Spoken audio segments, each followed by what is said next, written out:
I hope your day is full of the Blue Man Group and Circus Olay and blackjack, baby. We gotta have blackjack and roulette and baccarat. We gotta have baccarat. Is that what it's called? Baccarat? I've never played that. And poker. It's a Vegas theme intro, guys. We have an amazing episode of Shenk for you this week with the one, the only Rachel Feinstein. But before we get into this week's episode of Shenk with Rachel Feinstein, there's just a few things I want to tell you about. One, I am coming to Brea, Oxnard in San Diego, May 14th, 15th, and 16th with Kim Congdon. Get tickets to that. They're available on my link tree at Princess Shenk. And then I will be going to the Detroit House of Comedy May 23rd and May 24th. Get tickets to that as well at Princess Shenk on Instagram and patreon.com/Sara Weinshenk for bonus content. And let's do it. Let's get into this week's episode of Shenk with Rachel Feinstein. Oh, another thing, before we get into this week's episode of Shenk with Rachel Feinstein, I just want to tell you about my new show, Shenk on the Street. I'm doing it with Jam in the Van. It's where I go to different conventions and interview different people. Go check it out. The first episode has already dropped and it's a vampire convention. It's really fun and it's on my channel. So go check that out. And then let's do it. Let's get into this week's episode of Shenk with the one, the only Rachel Feinstein, guys. Here it is.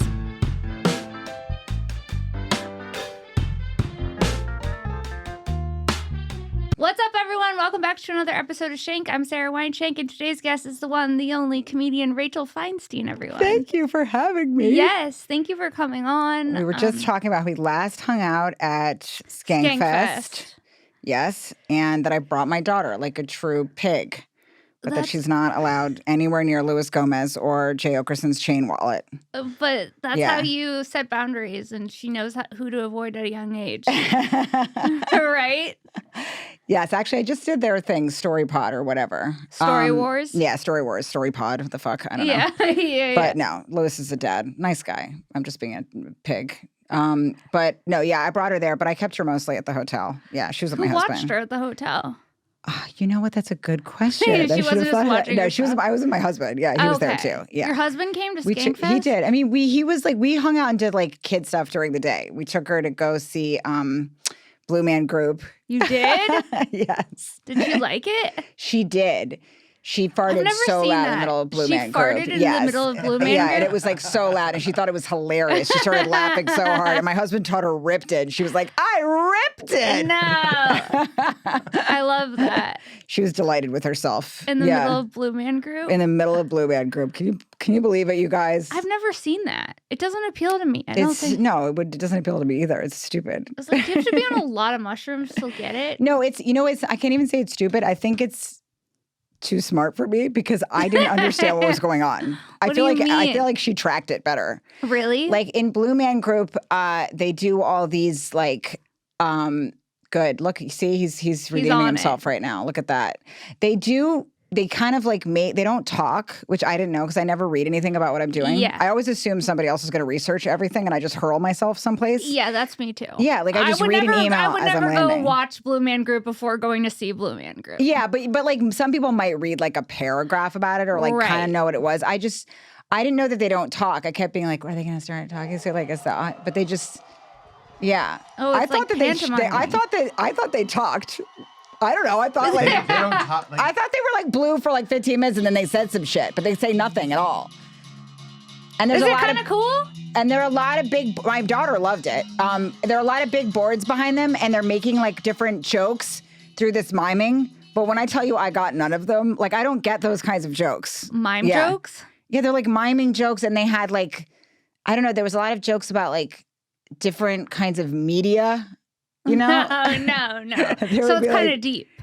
Yeah, like, and I didn't understand any of it because I don't get like subliminal stuff like that. Yeah, no, I need it spelled out. My daughter was on track. I kept interrupting her and being like, "What? Wait, what is this symbolism here?" That's so. But there crazy. was these big screens behind them. They're just drumming. That's the part where this is just they're trying to get some pussy after the show with this drawing portion. But there was like an earlier thing where they had these big screens behind us, and there was like, I don't know, there was like a cell phone on them or like text or different stuff. I didn't no idea what was going on. Yeah. I don't understand stuff like that. I was just like, just talk. I don't get. Yeah, no, that's too abstract for me too. Have you ever seen that episode of The Simpsons where he's too dumb to hypnotize? No, but that it's sounds pretty funny. awesome. Like they want him to join this cult, and then he won't join it because he doesn't. Too dumb. Yeah, they can't hypnotize him. They keep showing him the same movie, and afterwards being like, Homer, what did you think of that? And he was like, I think that one guy was working for the other guy. They're like, no, that's not the point. It's about the leader. But yeah, I'm kind of like that. Like I don't get that kind of humor at all. Like if anything's like weird like that and not spoken, I'm just yeah. Yeah, no, I can't imagine going and sitting through the Blue Man Group. But what about, have you seen the Love Show? No, what's the Love Show? Circus Olay Love Beetle Show is so good. Oh, okay. What is the deal with that? I'm not even like a big Circus Olay But isn't person. Circus Olay the same where they don't talk?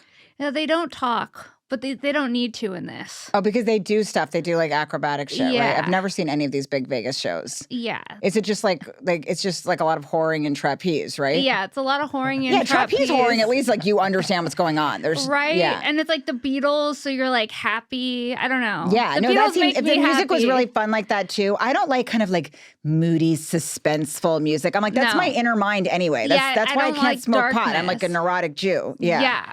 Oh, you can't smoke pot? I can't because it accentuates every quality I've been trying to erase. Like, I feel like I just think everybody's mad at me. When was the last time you smoked pot? Oh my God, many years ago, I like ate something and it was an active disaster. Like an edible? I had like a bite of a brownie and I was just a fucking useless slab, it was paranoid horrible. slab. Yeah, it was an active disaster. No. I feel like you can do stuff though. You were on something fun, some fun loving drug when we were at Skankfest. Yeah, that sounds about right. I had weed or mushrooms. And you don't get like you can can see that's wild to me that you can go at and be at a festival and be on mushrooms.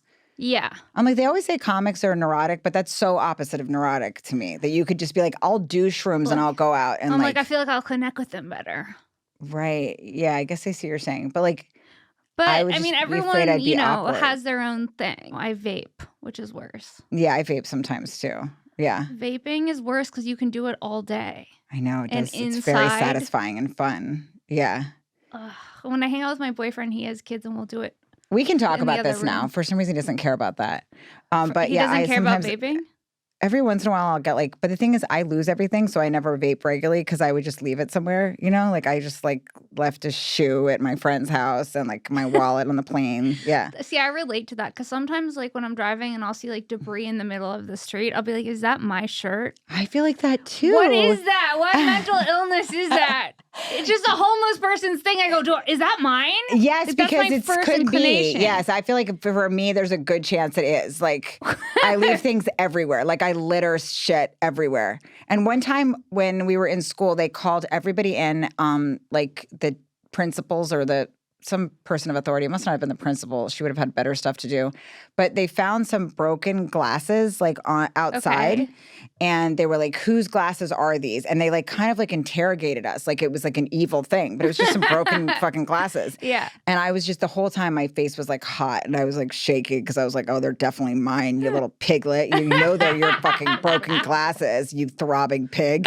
Meanwhile, it was like, they weren't mine. I knew they weren't. But I felt like they were the whole time they were asking. Yeah. Yeah, no, I get what you mean. Yeah, because I'm usually responsible for like, if there's like a smear somewhere. Object. Yeah. I have lipstick on my teeth all the time. Me too. You just made me think I did. Yeah. No, you don't. I was staying at this comic, DC Benny, and his wife have this like place that's like by the shore and it's all white. And I was like, I'm just going to get fucking tanning shit all over this bed. This pristine bed. I'm like, yeah, this piglet can't survive in a fucking... But I kept blaming it on my kid. Like, I'd be like, are you sure we'll be okay in the wet? God forbid Frankie spills something. But it's me. I'm the one who's going to do that. Yeah, I'm just going to get everything orange. Yeah, wait, so how old's your daughter? She's 4. She's 4. That's a fun age. It's a really fun age. Yeah, it's a funny age. Like a little person. Yeah, she's hilarious. She does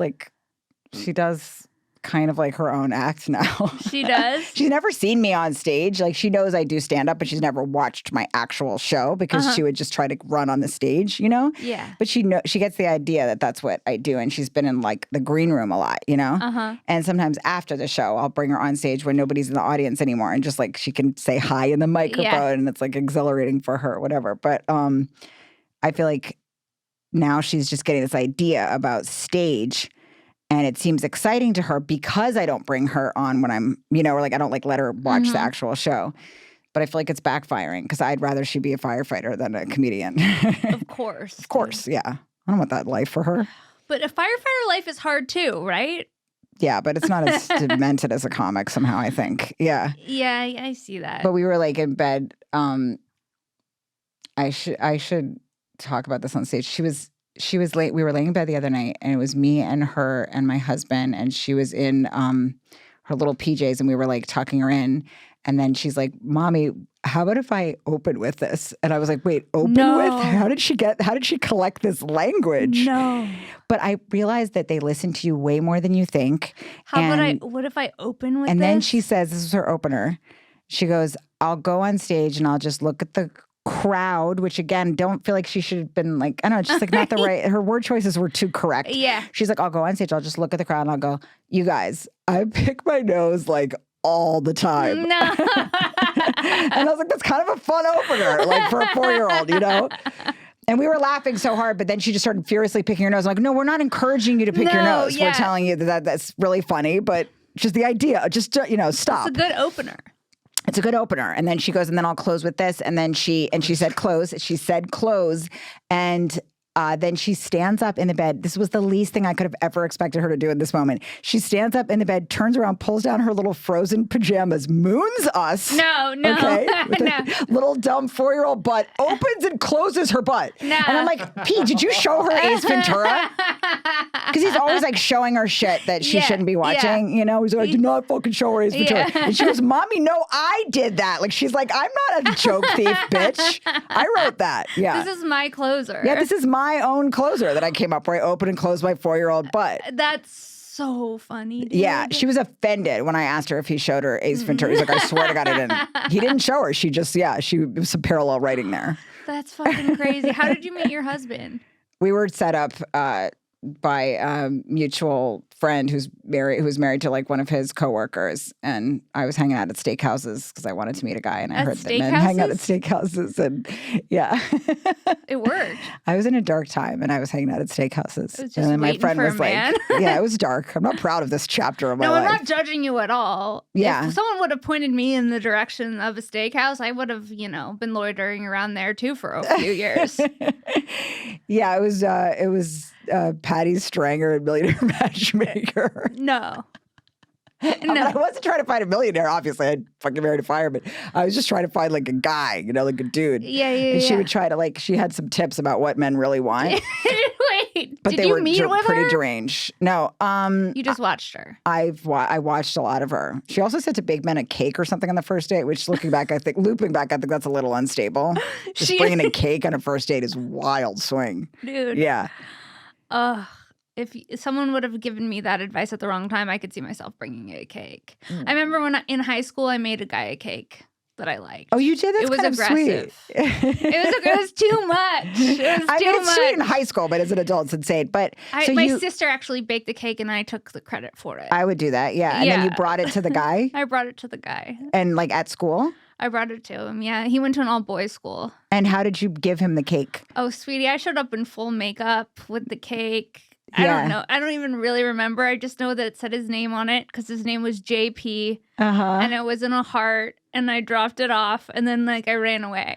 That's what I did when I gave a guy sweets in school. I put him in his desk. He had those open desks in school. So I put I went to Beanbag, which was the fancy store in Bethesda or whatever, and I got some sort of chocolates for him, and I put him in his desk, and I just waited all day, just quaking and waiting. Yeah, what is that? He was disgusted. It was like a nuisance to him, the chocolates that I stuffed in his, something he had to deal with, No.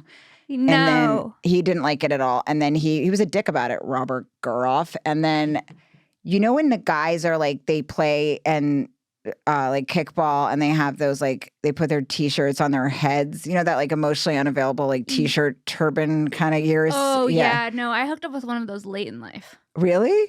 Yeah. The guy that put their shirt on their heads. What is that, to get sweat? Why do they do that? I don't know why he did it. He didn't have a shirt on his body, just on his head, and no shoes or socks. Mm-hmm. I think he was stoned a lot though, so that's kind of different. How old was he when you? Oh, he was in his 20s. Oh, this was in college. Yeah. He used to work at a skate shop.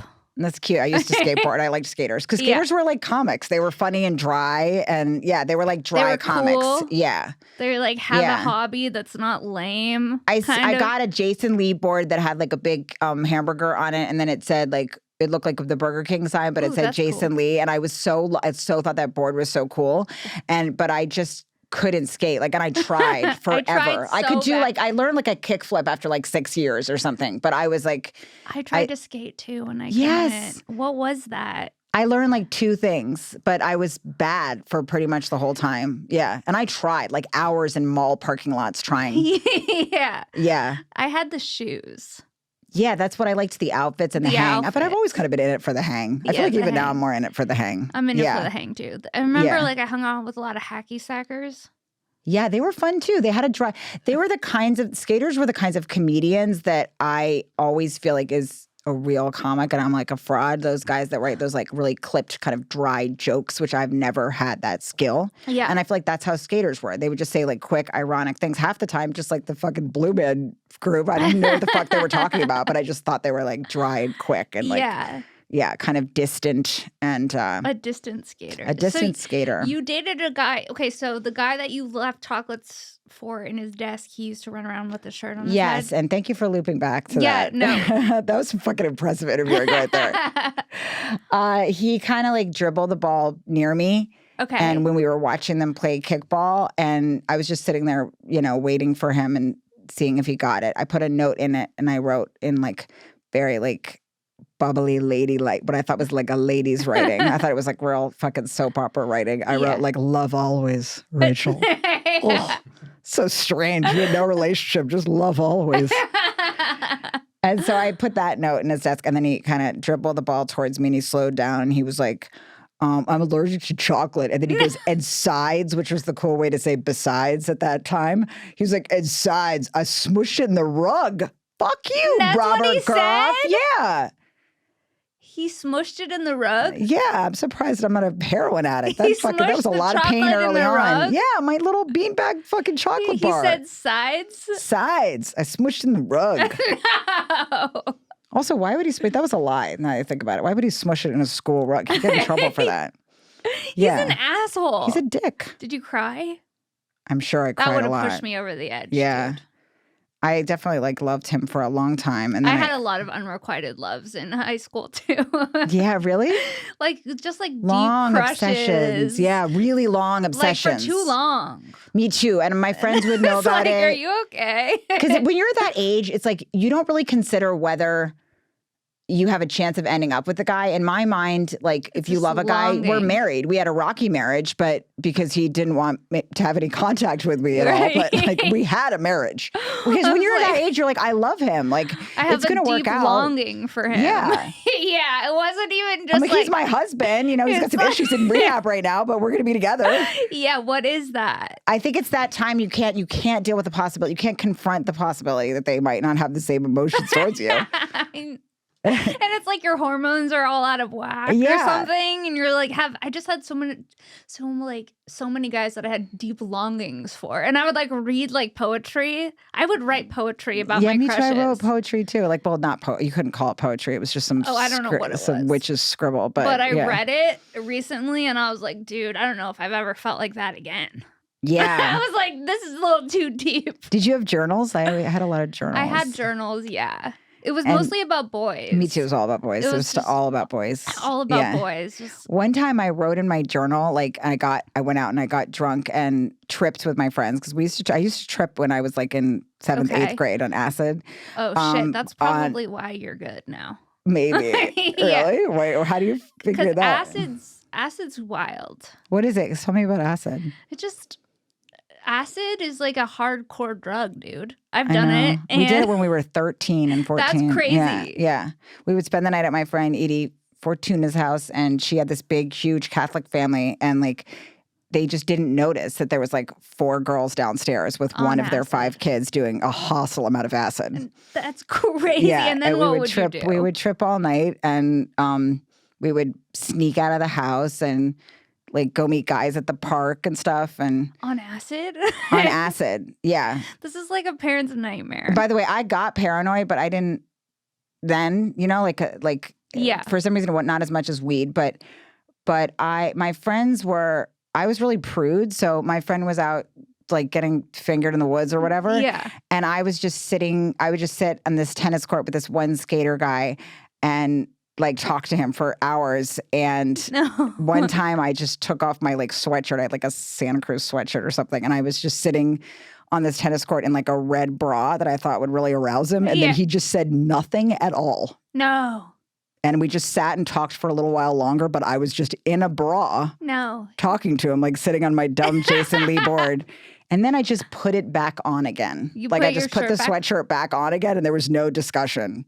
And he didn't say. And it was really it was a profoundly sad moment. Not a single word, nothing. He was just like, if you're on acid, you're like, this is going to be a big reveal. Yeah, I'm like, he's going to be so turned on. This will be really cool, you know. And I'm just going to suddenly I'll have my red bra, and then he just looked forward and said nothing at all. And then I just softly put my clothes back on again. And nothing occurred. That's so crazy. But Keith once said about this, like there was a waitress or something at the Comedy Cellar, and she always had her cleavage out, and he always says, Keith Robinson, he's always like, shit, nobody cares about a dumb cleavage. No one needs it. She's got, he always goes, she's got no thank you tits. She's got no thank you tits. And I always think about that. I'm like, I had no thank you tits, obviously. Oh my God. Yeah, she's got no thanks cans. No one wants them. He always says that, which is so devastating. That is devastating. Yeah. What? Okay, so did you have any bad trips? Yes, we had a bad trip once when we went to the mall, Montgomery Mall, and I freaked out because I knew we were going to have to see my mom, or we hadn't planned to see the parents, and we were going to see the parents. And I was obsessed with this guy. Ellery was his name. He was this Australian guy, and he was Ellery. Yes, his name's Ellery, and then he went off to some sort of, it was called PI, Psychiatric Institute, which was very cool to us. Like it was like kind of like, oh, he's insane, but it was like, oh, he's going to, you know, some kind of like psychiatric rehab, which is my type. Just put it out there. He's getting 5150. Yeah. Yeah, and I thought that was cool, by the way. I was like, oh, he's so unavailable. He's just like rocking in a room right now, bitch. Padded walls. But speaking of prolonged crushes, I was very obsessed with him for very many years, and I got a rock that I called Ellery Rock. And I was obviously sort of trying to be funny to my friends, but I was completely obsessed. Yeah. And I made a little bed for the rock in a basket, and I brought the Ellery Rock around to all my classes. Like, so he probably I was so crazy that he probably heard of this inside of a mental hospital and was like, yeah, that bitch she's not okay. Yeah. You were bringing the rock around while he was... I bathed the rock. I mean, I did this all kind of like to be funny for my friends, but I didn't really factor in the fact that like Ellery was going to find out about the rock, you know?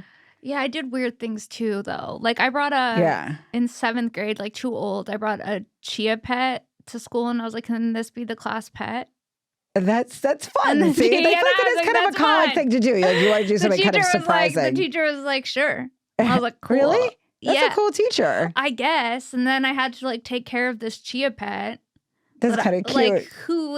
Like people are getting fingered, and I'm bringing in a chia pet to school. Were you like a little prude like me? Yeah, until high school. Yeah. And then I got an older boyfriend, and then I started being bad.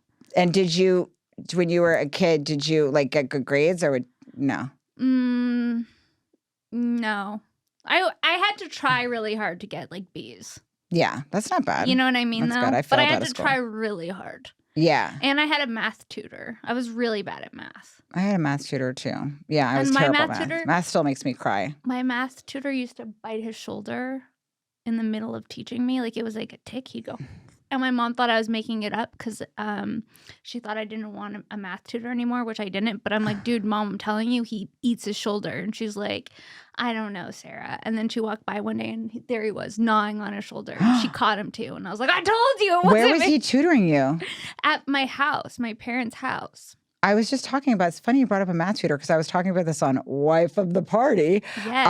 I was just talking about how I had a math tutor that molested a lot of other kids, but not me. And I think it was because I was so bad at math. Really? But he was also weird. But this guy sounds really weird. No, yeah, he used to just bite. He couldn't control it. And then I had one math tutor in college who used to wear trench coats. Like, he was giving Unabomber vibes. Oh, really? School shooter vibes for sure. Great at math, would always wear trench coats, and he was obsessed with making things out of duct tape. Oh, interesting. Yeah, that's that's actively insane. That's actively insane. I'm like, that's who math's made for. Yeah. Yeah, that's extremely insane. I know math has made me terribly sad. I hated it. I also felt like there was a real sadness to word problems because they seem like they should be more compelling than they are. So they're almost worse somehow because it's like you think a story's starting, but it fucking sucks. Yeah. There's a throbbing sort of an archaic, I'm not using any of these words correctly. I realize that archaic does not mean what I'm saying it means, but I like to repurpose words for other reasons. But I feel like there's an archaic sadness to a word problem. No, it's just never like goes anywhere, but it seems like it's going to. And yeah, like what is Susie doing with those 3 lemons? Yeah, that's what I would ask him. I'm like, why does Natalie have 6 Skittles? Yeah. What's the rest of her day look like? Yeah, that's so funny. Yeah, word problems infuriated me. I hated math. I was a wild moron in school. Dude, yeah, I hated math too. Were your parents encouraged? Do they encourage you? Are they supportive of your work? Of stand up? Yeah. They were like, no, you don't want to do that. You should have a backup. Yes, yeah. A plan B. What did they do? My dad's a lawyer. My mom does his bookkeeping. What kind of lawyer is he? He does business litigation, construction, and real estate. And your mom does handles all the... Yeah, but she used to just be a stay-at-home mom until I was in middle school or whatever. Do they have a good relationship? Yeah, they do. That's cool. Yeah. Yeah, my dad was a civil rights lawyer, but... Really? Yeah. Yeah, Howie Feinstein. That's crazy. That's right, you guys. Cool fucking name. Howie Feinstein. Did you ever want to be a lawyer? I was a wild moron. I didn't even go to college. Yeah, there was no chance of any kind of... Nobody even discussed other roads for me. They were just like, how is she going to contain a job? Yeah, they were just... I remember I got a job at Hamburger Hamlet, and my aunt sent me flowers because it was such a big deal that I was working at Hamburger Hamlet. And I was fired before the flowers arrived. No. Yeah, I was Which Hamburger Hamlet? I'm not name dropping, but it was in the same shopping center as the Bead Bag in Bethesda, Maryland, near the Giant. Oh, Anyone from Maryland? Anyone from Maryland? It's probably long gone, but dude, I was fired Hamlet from a lot of Maryland businesses, Potomac Pizza, and in every... How'd you get fired from the pizza place? By the way, it was so small. It was so not hard to be a waitress there, but I think I was just too... You had too much going on. Yeah. Up here? I couldn't get the pizzas to the tables. It wasn't happening. Yeah, something wasn't going there. I wish there was a bigger scandal, but I just was a bad waitress. No, I cared. I always cared. That was the problem. I did care. Yeah, I wanted to do it, but those seat maps were really confusing of the 4 tables of Potomac Pizza. See, I had jobs and I just didn't really care. I wanted to be like that. I was a real hole in the team. I tried, but I couldn't figure it out. They'd be like, Sarah, when you staple the papers, because I worked in an office in Bloomingdale's, the staple is hanging off by the edge. You want to staple in the middle of the paper. And I was like, I don't know. I just hit the stapler and then I keep it moving. Yeah. We're talking about my stapling. Yeah, that's a terrible conversation. Yeah. I don't care enough to be talking about my stapling. And now it's making me want to staple wrong more. Yeah. The person taking you aside and talking to you about how your staple was incorrect has taken his own life at this point. Yeah, he's dead, you guys. He's hung himself. Yeah. Right? That's dark. I can't even pretend to care about this.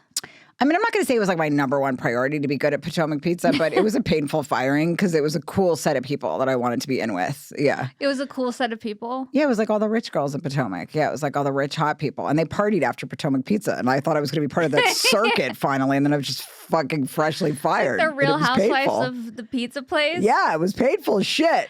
Dude, I used to work at Abercrombie. Oh, that's kind of a cool job. I don't know, my They boss. cute stuff there. Yeah, but it was like my boss at the time was doing cocaine in the stock room. She'd wear like 2 polos, and then when the double polo thing, she'd wear double polos, and then just be doing lines in the back with her like sidekick. Yeah, dude, it was crazy. First jobs are interesting. Yeah, I definitely think retail was harder for me too because I couldn't fold things, and like folding is like so a weird skill. about the folding. Yeah. I had a Slavin's fold. It was disgusting. It made people throw up. It was so gangrenous. I had a gangrenous fold.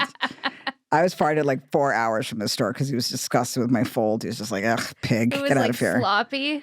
Yeah, it's a fucking, they should take you to, that's a skill. They have all kinds of boards around and shit. I don't know. Boards. Yeah, those boards. Yeah. It was painful. I was not good at it. Yeah, I was let go. You were? Yeah, they fired me for my folds. I mean, he didn't really say what it was, but I feel like it was 4 hours I was there. And what did he watch me do? Fold things, pretty much. And he was disgusted. He puked and fired me. No. Yeah. He didn't even say you're fired. He was just like, you'll go. It was like a smearing indication towards the door. Yeah, it's just like, no, it's not good. I don't know. It's like, less of you. He was a fucked up. No, he made the right choice. They're all right. I can't trash this guy. They were correct. He could tell. Your heart wasn't in it. Yeah, and I wasn't good at it. Yeah. I didn't have a skill for folding. I still don't. My mother-in-law judges my folds. Really? Yeah, she was born knowing how to fold a fitted sheet. You know what I mean? Like that was like, she learned that at like 2. Yeah. Does she live with you? No. It scared me. No, but yeah, she's very like. Orderly? Yeah. She's like, her style is like also very different from mine. So she wants to decorate my house in like 70s Latin elegance. Really? Yeah.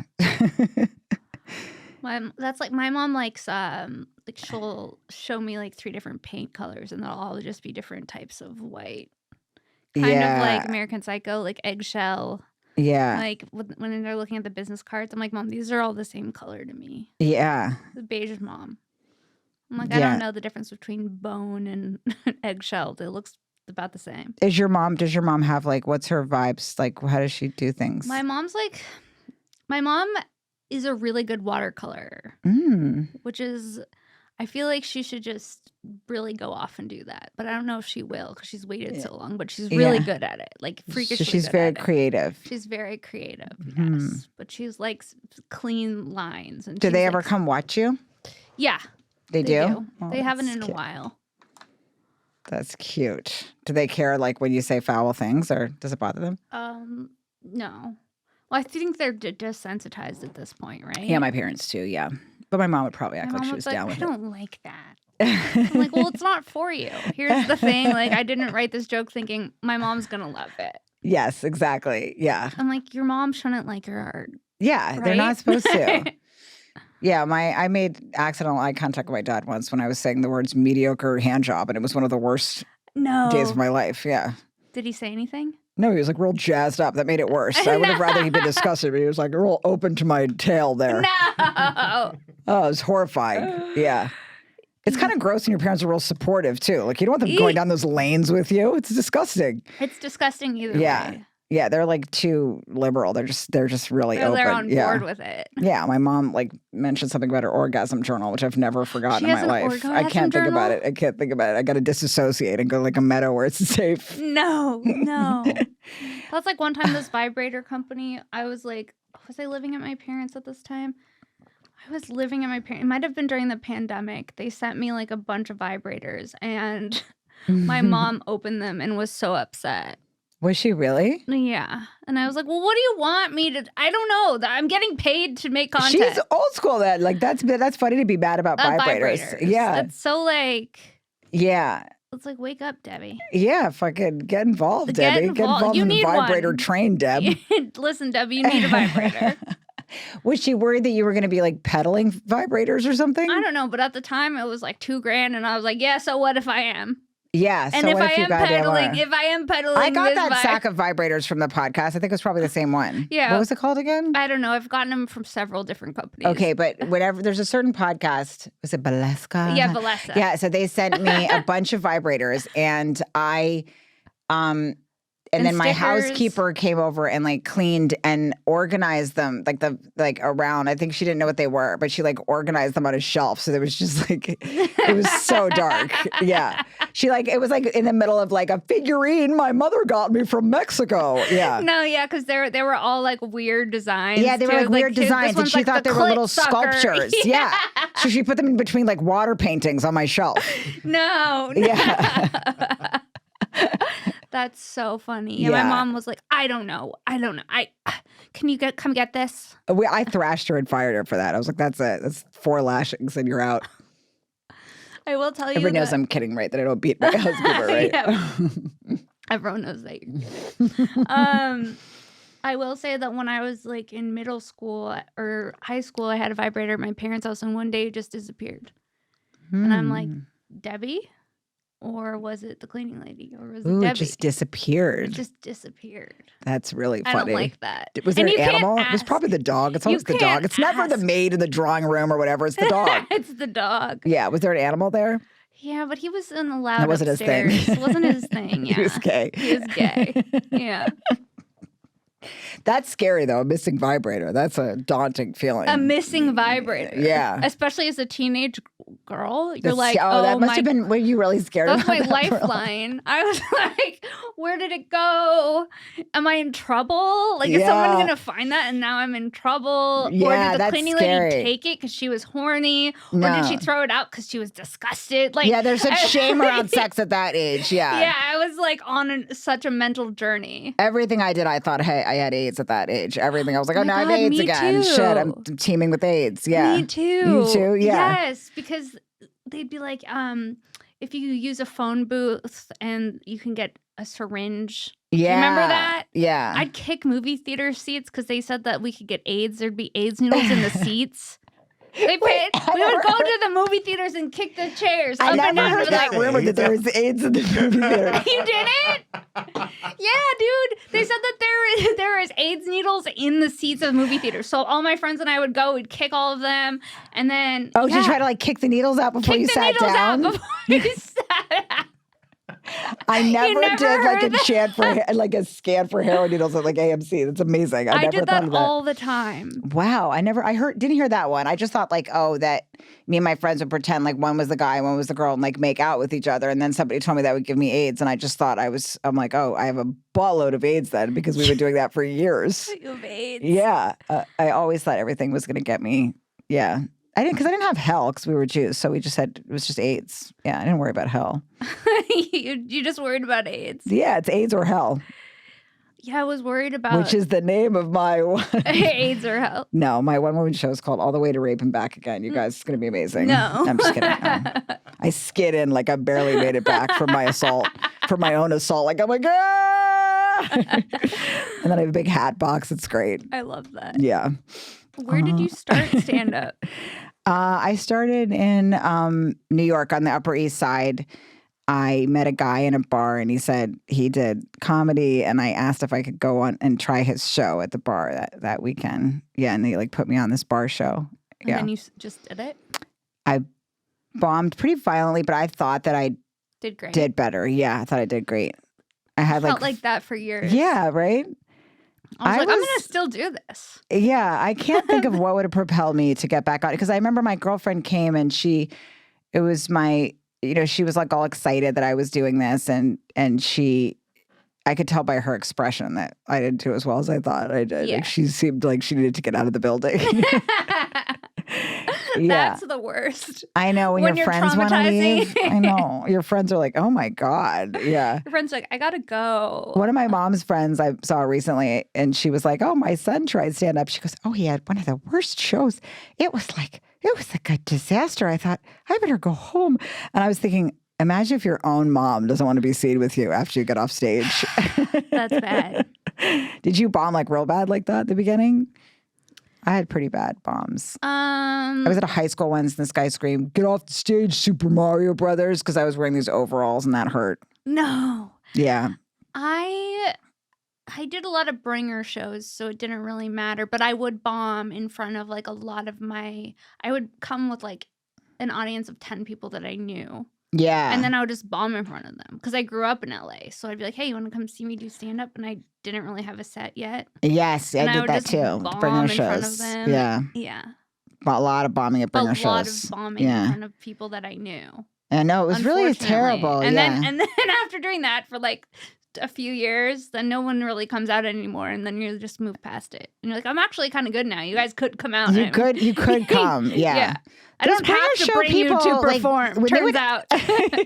When they would actually show up, though, it would be the most satisfying feeling, you know, because I don't know if you had this, but a lot of the bringer shows I did, that if you didn't have your 3 people, you weren't going to get on. So sometimes 2 white people would show up and they'd be like, sorry, there's no third. So these poor people would just have to, I mean, probably they watched a better show, probably. Now that I'm thinking out loud. I have no end to this because they definitely enjoyed themselves more. Yeah. But I did that same thing a lot. Yeah. I would just go to bars and near where I lived and ask them to come to my shows because I didn't have friends here in New York where I lived yet. So I just asked people at that bar. Like long-term friends. What's that? That's better than bringing like people that you've known because you're ruining relationships. Yeah, I just brought like Rufus, this guy like that would play pool at this bar. I just remember he was real fat and he played pool. And like he was the kind of fat where he couldn't like travel or go on the train very often. And I felt so bad because every time he would come all the way down. He'd be like, "Sure, baby, no problem, I'll be there." And he would be there, and he would like and he would breathe. He was like a heavy breathing fat, and I was like, "That's so sweet." Rufus would come all the way down there and watch me bomb, but the stakes were pretty low in our relationship, so it was okay. Yeah, no, I would just bomb in front of like my friends' parents too. Yeah, that's hard because it's people you know your whole life. And then I just like have, no, I can't even think about it. It makes me feel nauseous. But then they see you later and it's fine. Yeah. Yeah. But those embarrassing moments when you first start. Oh, yeah, it's terrible. It's a disaster. Yeah, when you bomb in the beginning. Yeah, it's like it's not good. No, it's not good at all. No, because now when I'm bombing, I'm kind of like annoyed, you know, but I'm not, it's not like a meltdown. It's not like detrimental. No. You're not going to like off yourself. Like when you first start and you have if you have like a bad set, it feels so dire. Yeah, they watch me melt down. Yeah. That's what it feels like. Because you're not able to manage the level of humiliation. Yeah. Yeah. People are always like, oh, you keep going on stage because you can handle the rejection. No, it's because we can't. That's why we have to go back. We have to rewrite it. Yeah. Yeah, we have to fix it. You can't accept that was the moment. You have to get back on again. That's what it really is. It's not being able to handle the rejection. That's why you have to redo it. Yeah. Because you're like, if that's the last moment of my life when I'm bombing that violently and some bitch is throwing like a taco at me. That can't be my last set. I gotta do it again. My last set. Yeah, no. It's the lack of being able to accept the reality of how badly you just bombed. That's what it is. I know. I mean, I don't know. I'm no authority. And then if it does great, you're still like, well, I still have another show I need to get to. Yeah. Like, it never feels like it's enough. No, it's you know what I mean? That's the the sick gluttonous part about it. Oh, it's never enough. It's not. No. You could have had the best set ever, and then you're like, well, when's my next one? My calendar is looking a little empty. I definitely had. You always have that one thing where you're like, it's never enough, but if this one thing happens, I'll be good. Yeah. It's not, And then that thing does happen, and then you're like, well. Yeah, no. Yeah. I thought I was like, if I have a Netflix special, then I'll have self-esteem. No. No. Yeah, it didn't work. That one was supposed to work. It didn't. That's what's fucked up. Nobody tells you, dude. Yeah. I was like, oh, that'll be it. Yeah. Once I have that logo behind me somewhere, you know, like once it's like my special and then that logo, I'm like, I'll be good. I'll be all set then. Yeah. No. It's as dark terrain as it was right before that. And then you're like, it's not. And then you have to tell yourself stuff like, it's not the destination, it's the journey or whatever. Yeah. Yeah. Whatever else you have to say. I know. Okay. And I think it definitely isn't the destination, but it's not the journey either. So what the fuck is it? That's where we go to a caller, you guys. That's when we need Tammy from Des Moines. Yeah. What is it? Tammy from Des Moines. Yeah. She knows the answer. I really do want to go to a caller. Do you want to go to a caller right now? Yeah. We should prank call somebody. That'd be fun. I don't want to prank call. Is there somebody in your life that we could call? This is not, I didn't come here with this idea. You can shoot it down easily. I just thought about it now. Is there anyone in my life that we could call? I mean, yeah, but who? I don't know. Who should we call? Oh, you know what's good to call is hotels. Okay. Me and Jesse always call hotels. And say what? We just pretend that we left things there, Jessica Kirsten. Okay, so just call and be like. Call a hotel and I'll be some lady. We can cut all this out, you guys. Should I do it? It's just you. Should I call a hotel? See what the producer says. I mean, I say go ahead and make this call. He sounds so concerned. I'm like, I think it's illegal in California. It is to do illegal. prank Oh, calls. it is? Oh, shit. I love calling hotels and pretending I left things there. Okay, we don't have to do it then. No, but I don't know. Like, Shenk, you have like a Patreon, right? A felony? Like, but I mean, if you have like a Patreon, Excuse me while I do a felony live on the podcast. No, I don't want to get her in trouble. I was about to call the Hollywood Roosevelt and tell them I was just staying there a few nights ago. Yeah. You should call them. I used to have some crazy nights there. Yeah, but I don't want to get her in trouble. We'll do a prank call next time, or maybe we'll come up with something better. All of a sudden, I just got excited to do that. If you guys can think of like a third party that like we could hit up afterwards and be like, hey, is it okay that I recorded you? Then it becomes then it's not. Yeah, then it's not fun. I don't want the consent. Yeah. I don't want the consensual phone call. Yeah, the consensual prank call. Yeah, that's bullshit. Right? Fuck that. Yeah. Is that an LA thing? It's a California thing. Yeah. Is it? Some douche got pranked and didn't like it, dude. Yeah, fuck him. Yeah, he's just afraid of women. It's power something. That's what I say before I black out. They're afraid of power form. Fall into the carpet. So do you have birthday parties for your daughter? Yeah, we do have birthday parties. Are they fun? Are they themed? Last time she did a Princess Peach birthday party. And this time I think she wants to do a princess. I think she wants to do Elsa. And yeah, I mean, my dad, we had one at the house. I did catch my dad eating all the candy out of the goodie bags. My brother and I got it. I think my brother has it on film. Yeah. Just eating them? We caught him kind of doing like sort of guarding the goodie bags and then just shuffling, they're just stealing the candy from the children. Dog. Yeah, like a dog. Kind of put like an arm up. You know the way boys used to protect their work like that when they were like doodling some weird, like violent sort of, Like that's kind of what he did. And then he was just feeding. We caught him eating all the kids' candy. I love that. Just feeding in the corner. Yes, feeding in the corner. And then last year we did, she did like dress up. It was very cute. But then, all the other moms come and I'm not like, I always feel like I'm pretending to be, a normal person. Yes. Yeah. I feel like they're going to find out.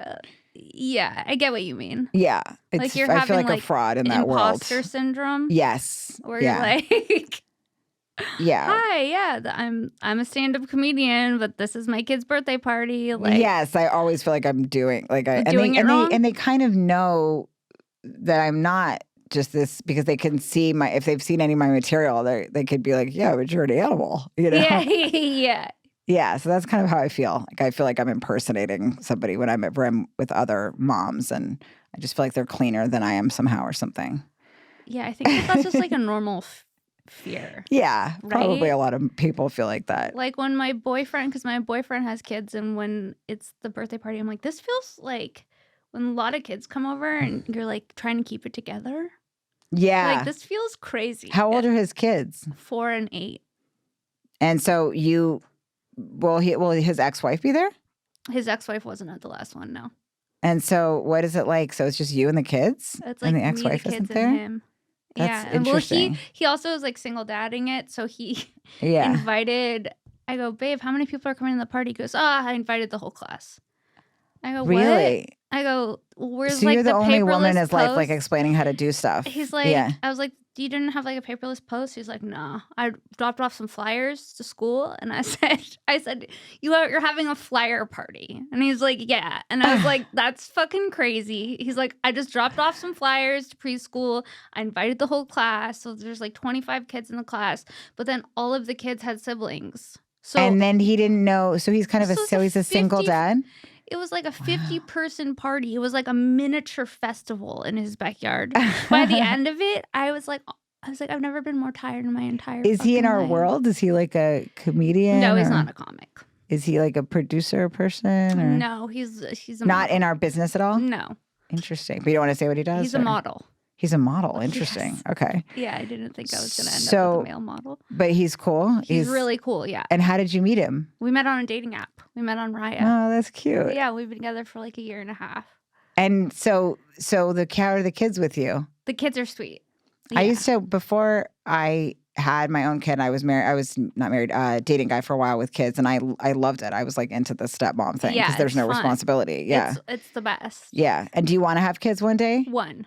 Yeah, I like having one too. That's how I feel too. Done. Yeah, I love having one kid. And then if I had him with him, the kid would already have siblings, so that would be like built in. That'd be perfect. Yeah, but I know. Who knows, dude? I know, it's anyone's guess. You never know. My luck, I'll have twins or something. Yeah, I like having one, first and last. It's done. It's just over. One and done. Yeah, if I had more kids than this, I just feel like I'd be too much. I'm not keeping up with my life at all. Yeah, as it is. I'm leaving like every time I go to her school, I leave something there, like a charger or like my passport or something. Yeah. Dude, I leave shit everywhere too. Me too. It's like I call disgusting. my boyfriend, I'm like, are my sunglasses at your house? He's like, no. I'll look. And then an hour go by, he'll be like, I look for them everywhere. Can I find them? I'm like, oh yeah, I have them. I'm really bad with losing everything. Absolutely everything everywhere. I had to stop buying nice sunglasses because I just lose Me them too. I buy cheap shit because I lose everything. I lose laptops, backpacks, you know. I always also, whenever I board a plane with a carry-on, I leave the carry-on when you put it through the metal detector, I leave it there, and then I just go to the gate, and then I realize, and I do this wild run back there. Yeah, I leave my wallet, my keys, everything there all the time. I lose my keys too a lot. You do? Yeah, what is that? It like doesn't I think we're just brilliant, and there's no room for just keys. Geniuses. Yeah, that's what it is. That's what we're bubbling genius. over with brilliance. When you're a creative genius, there is no room there's for no keys. Room. Credit cards, don't know where those go. I infuriate my husband all day. He's just screaming at me about like my just transgressions throughout the day. He is. Is he organized? Yes, he's organized like to a point that's disturbing, I think. Sometimes men, I'm like, it feels like there's less to organize or something. Yeah, I also feel like they have less shit. Big fucking deal. What do you have, like a wallet and a credit card? Oh, you really run a tight ship with that. You have like 3 items. It takes them 5 minutes to pack. Yeah, exactly. That makes me sick. Yeah. It's like all streamlined. Everything, your life is streamlined as a guy. You don't have any stuff to, Are you getting better at packing, like from being on the road? My suitcase, I'm staying with my aunt right now, and she's screaming at me about my suitcase all weekend long. She's like, you can't fucking live like this. This right here, these piles, they're related to success, Rachel. No. This is related to your success. Just like some heap. Yeah. Yeah, Lois runs a tight ship, so I'm always in trouble with her. Really? Yeah. She's judging your traveling? Oh, yeah, she's always telling me that I put the cup in the wrong place, and she's got 2 Persian cats, and I'm always like stepping on one of their tails or something. And yeah, no, Lois is never pleased with my systems. I don't have systems. I don't have systems either. Yeah, I need somebody to do it for me. I kind of just hope for the best. I need to like fall in love with like somebody. I just said somebody. I guess I would have to be my husband. He needs to organize me. That was a dark moment. I'm like, I need to find a guy. Oh, wait, I have one. But then if he started organizing you, you'd be so annoyed. No, I want somebody to do that. I want somebody that just has I wanted a guy who had a system. Let me tell you.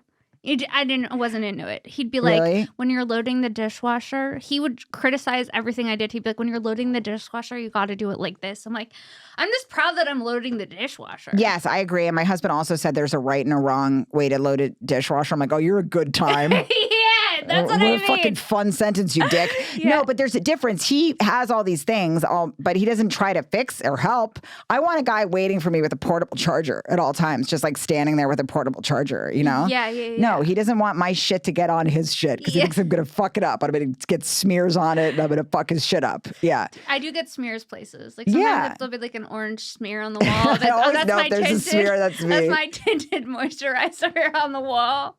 Yeah, I'm like, oh, it's my L'Oreal tanning spray. God damn it. So I know that fucking tanning spray from anywhere. No, he doesn't want to help, though. He just doesn't want me to get he just wanted me to mess up his tight ship he's running. Is that a firefighter thing?